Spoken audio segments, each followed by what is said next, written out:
So we'll be starting as soon as they reach. First of all, thanks for showing up, and in a couple of minutes we'll be moving out. Thank you.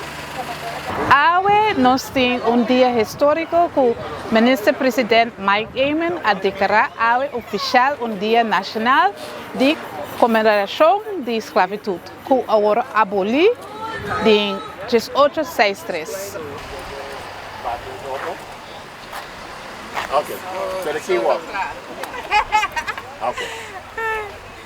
Hoy nós temos marcha que está começando na UMC de 5 de maio e agora nós trabalhamos em Caia, em Village e agora acaba na Carnaval Village.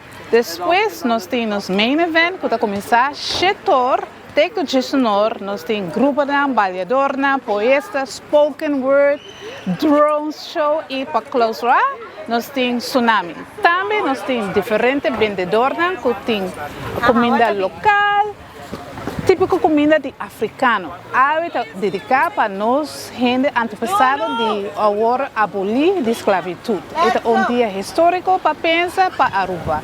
Nós queremos agradecer nós 400 gente que afirma a petição que nós entregar no parlamento da maneira presidente Marlon Snake e Otami Tomásia.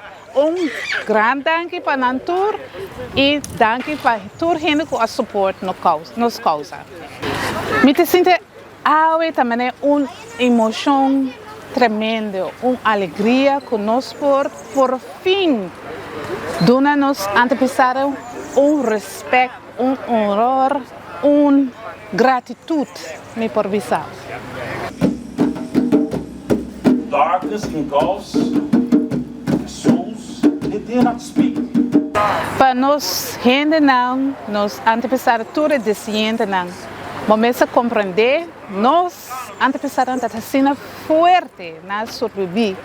De tempo nos cambia o narrativo, nós põe positivo narrativo, nós está forte, nós está vai delante, nós está educar nos mesmos, nós põe a história completa, não mitad, maneira antes com nós oração em escola, para completo. Danke na vo Aruba, danke na minha gente.